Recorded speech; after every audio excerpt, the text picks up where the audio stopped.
کچھ سال پہلے ایک لڑکی میرے کلینک پر آئی۔ وہ لڑکی بہت زیادہ بیمار تھی۔ میں نے اس کا چیک اپ کیا۔ یقین کریں وہ بہت خوبصورت تھی۔ اس کی بہت پیاری اور نیلی سی آنکھیں تھیں۔ پتہ نہیں نہ جانے مجھے کیا ہوا، میں پہلی نظر میں ہی اس پر دل ہار بیٹھا۔ میں خاموش رہا اور اس کا علاج جاری رہا اور اللہ کے شکر سے وہ بالکل ٹھیک ہو گئی۔ جب وہ آخری بار میرے پاس آئی تو میں نے بہت ہمت کر کے اسے کہا کہ کیا آپ مجھے اپنا نمبر دے سکتی ہیں؟ یہ تھا تو میرے شعبے کے خلاف، پر میں نوجوان تھا اور نادان بھی۔ اس نے میری طرف دیکھا، اس کے بعد اس نے مجھے اپنا نمبر دیا۔ وہ اتنی خوبصورت تھی کہ میں بتا نہیں سکتا۔ اس کی نیلی نیلی آنکھیں اور گندمی سا رنگ، وہ مسکرائے تو اس کے گال پر ڈمپل پڑتے تھے۔ خوبصورت ملائم بال۔ میں نے اسے کال کی، وہ مجھے پہچان گئی۔ جی ڈاکٹر صاحب، مجھے یقین تھا کہ آپ کا فون ضرور آئے گا۔ تو پھر میں نے اس سے پوچھا کہ آپ اس وقت کیا کر رہی ہیں؟ وہ مجھے آہستہ سے بولی، میں حالات سے لڑ رہی ہوں۔ اس کی یہ بات میں نے مذاق میں ٹال دی اور میں نے اس سے پوچھا کہ آپ کہاں رہتی ہیں؟ وہ بات پلٹتی اور کہتی، چھوڑے نا ڈاکٹر صاحب، جہاں بھی رہتی ہوں آپ بتائیں، آپ نے مجھ سے میرا نمبر کیوں لیا اور مجھے اس وقت کال کیوں کی؟ تو پھر میں نے اس سے مسکرا کر پوچھا کہ کیا آپ جانتے ہیں کہ اللہ پاک نے آپ کو کتنا پیارا بنایا ہے؟ آپ بہت پیاری ہیں۔ یہ بات سن کر وہ بالکل خاموش ہو گئی۔ وہ بولی، ڈاکٹر صاحب، پیارے ہونے سے کیا ہوتا ہے؟ کاش کہ میرے نصیب بھی پیارے ہوتے۔ پھر میں نے اس سے پوچھا کہ کیوں، آپ کے نصیب کو کیا ہوا ہے؟ یہ بات سنتے ہی وہ بالکل خاموش ہو گئی۔ وہ لڑکی کافی دیر خاموش رہی۔ اس کے بعد وہ مجھ سے بولی کہ ڈاکٹر صاحب، کیا آپ ٹائم پاس کرنا چاہتے ہیں مجھ سے؟ وہ مجھ سے بولی کہ ڈاکٹر صاحب، میں جانتی ہوں کہ آپ کا عشق کہاں تک ہے۔ آپ بس مجھے بتائیں کب، کہاں اور کس وقت ملنے آنا ہے۔ وہ بالکل سیدھی سادی اور ٹوٹی ہوئی لڑکی تھی۔ میں نے جہاں تک اسے نوٹ کیا، وہ لڑکی بالکل مدعے کی بات کرتی تھی۔ جب اس نے یہ بات کہی تو یہ سنتے ہی میرے رونگٹے کھڑے ہو گئے۔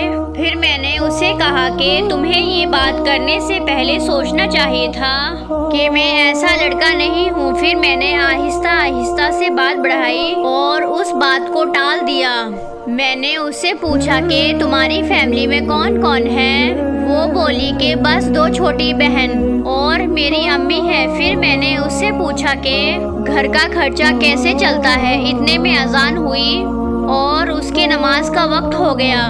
وہ مجھ سے کہنے لگی کہ میں نماز پڑھ کے پھر اس کے بعد آپ کی بات کا جواب دیتی ہوں۔ جب تک وہ نماز پڑھنے گئی، میرے دماغ میں وہی لڑکی اور اس کی سیدھی سیدھی باتیں گھومنے لگی۔ ایسا لگتا تھا کہ وہ لڑکی اندر ہی اندر سے ٹوٹی ہوئی ہے، کسی نے اس کے جذبات کے ساتھ کھیلا ہے۔ خیر جو بھی تھا، وہ مجھ سے رات میں نہیں بس دن میں بات کرتی تھی۔ میں نے اسے بہت بار کہا کہ آپ مجھ سے دن میں نہیں رات میں بات کیا کرو۔ وہ مجھے جواب دیتی کہ مجھے رات دیر تک جاگنے کی عادت نہیں اور رات کو میں جلدی سو جاتی ہوں، اس لیے میں آپ سے رات میں بات نہیں کر سکتی۔ خیر ہماری باتوں کا سلسلہ مسلسل چلتا رہا اور ایسے ہی ہمیں ایک دوسرے کے ساتھ 1 سال ہو گیا۔ پتہ نہیں وہ مجھے کیوں اچھی لگنے لگی تھی۔ وہ بالکل سادہ لڑکی تھی اور میں اس کی سادگی پر اس پہ قربان ہو گیا۔ میں نے اس سے شادی کا ارادہ کر رکھا تھا۔ میں اسے پیار سے زیادہ اس کی بہت عزت کرتا تھا۔ وہ بہت نیک اور 5 وقت کی نمازی لڑکی تھی۔ صرف اس لڑکی کی وجہ سے میں 5 وقت کی نماز پڑھنے لگا۔ اس کے ساتھ مجھے اپنے پن کا احساس ہونے لگا۔ وہ کھانے کے وقت مجھ سے پیار سے پوچھتی کہ کیا آپ نے کھانا کھا لیا؟ اگر میں کھانے سے لیٹ ہو جاتا تو وہ مجھے ڈانٹنے لگتی تھی۔ وہ مجھ سے کہتی تھی کہ ڈاکٹر صاحب، آپ بہت اچھے انسان ہیں، میں آپ کے لیے بہت دعائیں کرتی ہوں کہ اللہ پاک آپ کو بہت اچھی ہمسفر دے۔ میں نے اسے تڑپ کر جواب دیا کہ میری ہمسفر آپ ہی ہو، میں بس آپ سے ہی شادی کروں گا۔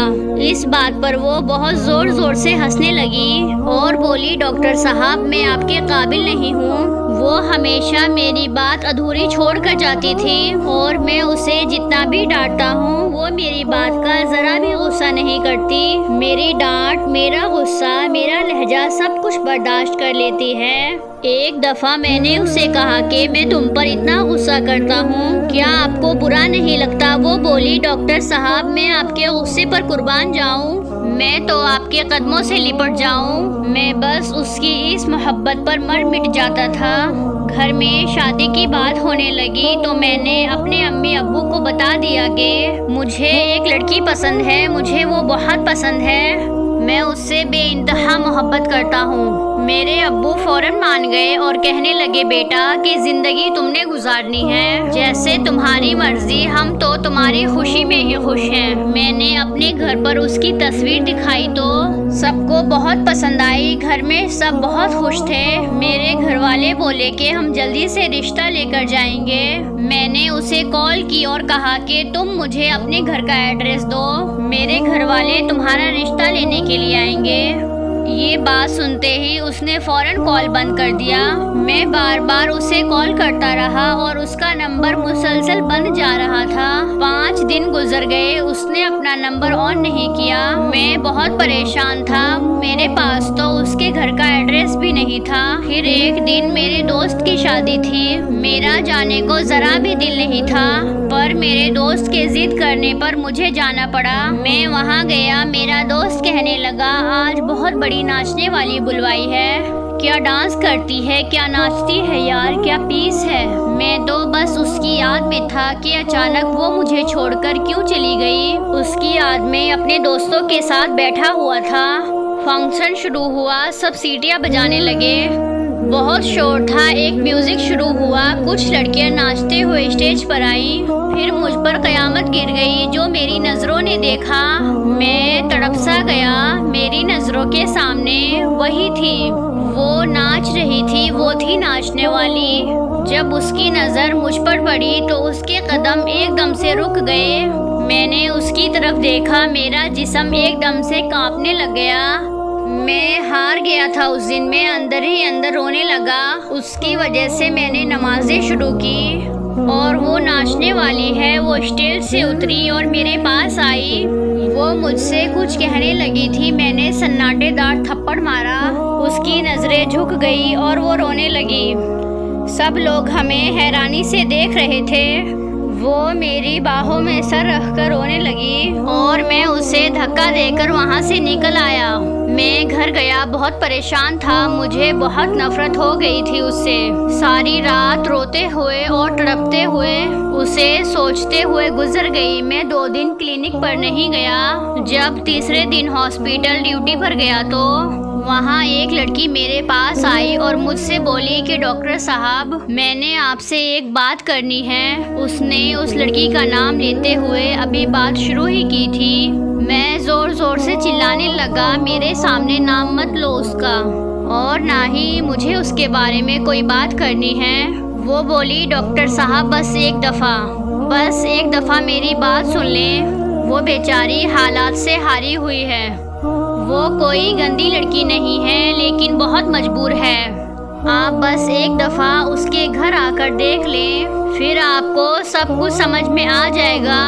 ڈاکٹر صاحب وہ آپ سے پیار کرتی ہے لیکن وہ خود کو آپ کے قابل نہیں سمجھتی، ہر وقت آپ کی باتیں آپ کا ذکر کرتی ہے، وہ بہت اچھی لڑکی ہے، پلیز اسے سنبھال لیں، وہ اب بہت تھک چکی ہے زندگی سے لڑتے لڑتے، اس کی ماں کینسر کی مریضہ ہے، بہنیں اس کی چھوٹی ہیں، جو اسکول میں پڑھتی ہے، وہ لڑکی عزت سے جینا چاہتی ہے لیکن زمانے نے اسے نوچ کھانا چاہا، بس میں اس سے آگے اور کچھ نہیں بولوں گی۔ ڈاکٹر صاحب میں آپ سے بس اتنا ہی کہوں گی، بس اسے معاف کر دینا۔ میں رات کو گھر آیا، بہت خاموش تھا، بہت اداس تھا، اس کے گھر کا ایڈریس میں نے اس کے دوست سے لے لیا تھا۔ اگلے دن میں اپنے ماں باپ کو لے کر اس کے گھر چلا گیا، دروازے پر دستک دی، اس کی چھوٹی بہن نے دروازہ کھولا۔ ہم اس کے گھر داخل ہوئے۔ اس کی امی چارپائی پر پڑی ہوئی تھی۔ اس کی امی نے کھانستے ہوئے ہمارا پوچھا۔ پھر میں نے اپنا تعارف کروایا۔ وہ نماز پڑھ رہی تھی اور میرے امی ابو بات کرنے لگے۔ ہم آپ کی بیٹی کا رشتہ لینے آئے ہیں۔ اتنے میں وہ اوپر سے آ گئی۔ مجھے دیکھ کر وہ ایک دم حیران سی ہو گئی۔ بولی، ڈاکٹر صاحب آپ؟ میں نے ہلکا سا مسکرایا۔ میں نے کسی کو نہیں بتایا تھا کہ وہ کیا کام کرتی ہے۔ اس نے مجھے منع کیا کہ میں اچھی لڑکی نہیں ہوں۔